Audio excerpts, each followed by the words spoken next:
problems.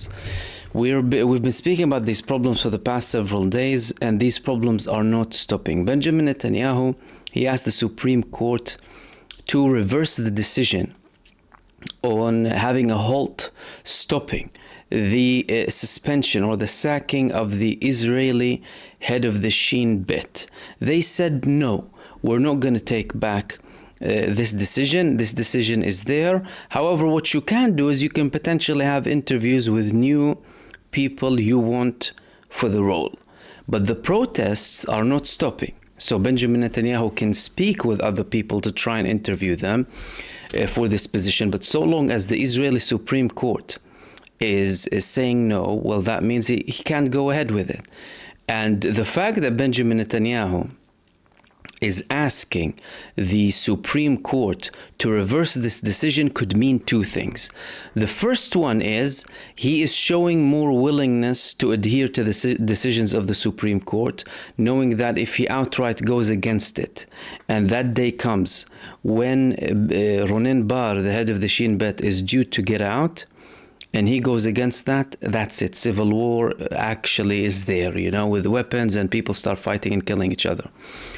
However, another thing it could mean is that, well, he's going to tell the Supreme Court later on, I asked you to, you refused to take it back, now is the deadline, the man has to go. And he will somehow try and prevent things spiraling out of control. Although the more days go by, the more and more likely it is to escalate to a full-blown civil war. The previous Israeli Prime Minister Ehud Olmert said that we're headed towards civil war. Many more people are saying we're headed towards civil war. And the people who are most affected by Israel's genocidal terror inside of Gaza are also a contributing factor to these problems.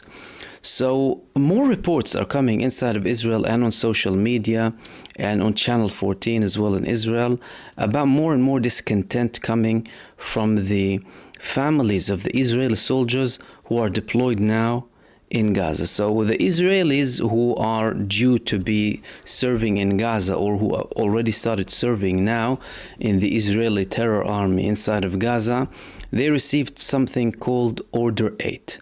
That Order 8 is an order for you to go and serve in the army. You've been called as a reservist to go and serve, and you need to go and serve. But there are many problems with the recent Order 8, the people are saying in Israel, the families and the soldiers themselves this time. What is the problem?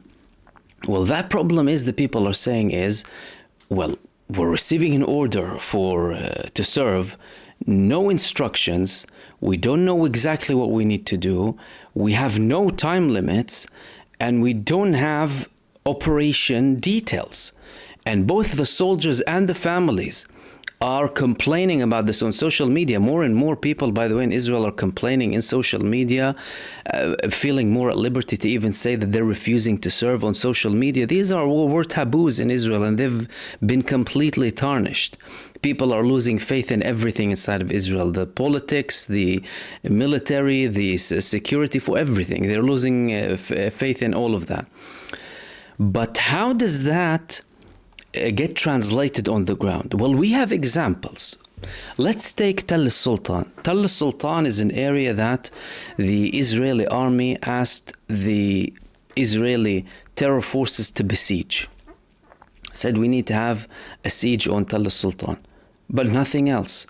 So they went there, they had a siege. Well, the area is destroyed anyway, they already destroyed it. And then they had a siege, but they don't know what else to do. Okay, so we have a siege, but against who? Are we going to conduct an operation against any armed groups? Are we going to try and find tunnels? Are we going to try and find the Israeli prisoners of war who are missing? What are we deployed for exactly? None of that whatsoever. And no time limit. Again, they're not telling them you need to be there up until, for example, 2 weeks, I don't know, beginning of April, and then go back. No details whatsoever, no instructions. They don't know exactly. Just have a siege and that's it. Then it gets translated with the massacres against the civilians and targeting hospitals. Then another example is them having this campaign against cars. Another proof is they're targeting places that are already destroyed anyway. So they're targeting places that have already been completely bombed several times.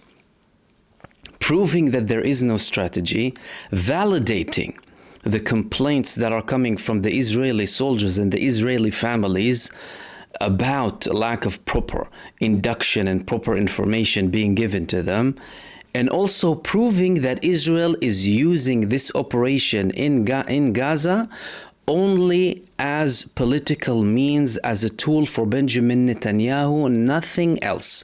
Something that they can apply pressure on Hamas with, so for them to budge in with the negotiations, so that they can create more misery against the population, but primarily, first and foremost, for the sake of Benjamin Netanyahu, who wanted to return Ben Gvir to the government, who wanted to sack the head of the Shin Bet, who wanted the majority to pass the budget inside of Israel, and for him to secure a majority in the government after that too, and potentially delay this even further, maybe stretch this up until 2026 with all of his delays. Because we need to contextualize the whole process.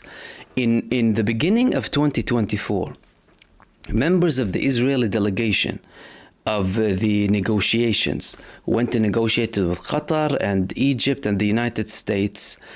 They were saying, of course, without declaring their names, some of those members were saying, if we continue down this road with the negotiations, we don't get a mandate to close a deal.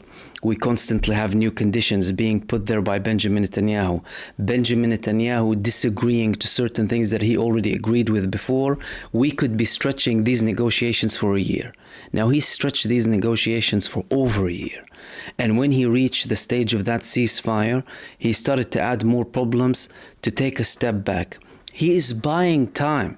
He's dragging all of that, and he is also avoiding court hearings for the corruption charges against him. All of that is being enabled by the state of Israel. However, it's also a big evidence on just how much Benjamin Netanyahu is using this at the expense of the innocent Palestinian people for his own gains, nothing else. No strategy by sending people, no strategy when you deploy them, no strategy when you send the orders, and people don't know exactly who they're going and fighting. What does that mean, and how can that translate on the ground?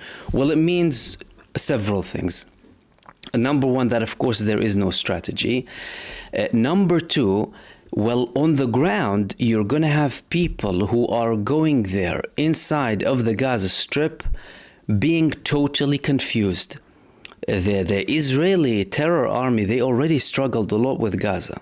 They weren't trained to fight in these areas. And by the way, some of them were complaining about not knowing where they're going to be inside of the Gaza Strip, showing how much they use them for political means and for political reasons.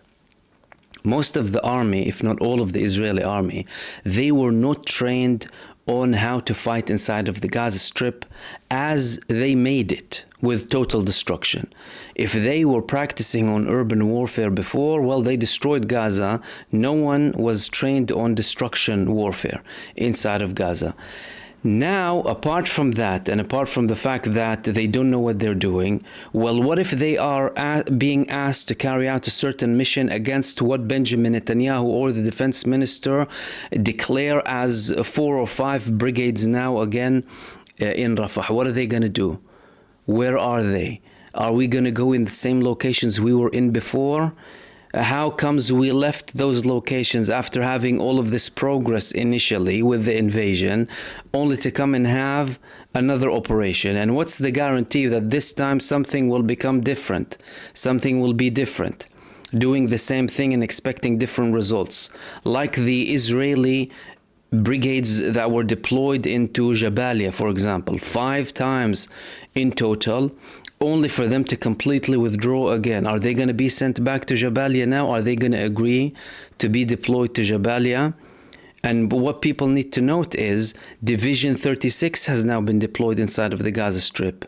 They brought that division from Lebanon back to the Gaza Strip, indicating that the previous divisions altogether are refusing to participate in anything inside of Gaza and are seeing this as a total joke, because they withdrew after the ceasefire, thinking that, well, we did all of that, we had this military pressure, whatever they want to explain it with, to achieve political results. We are getting our prisoners back, and that's due to the military pressure, if they want to explain it as that.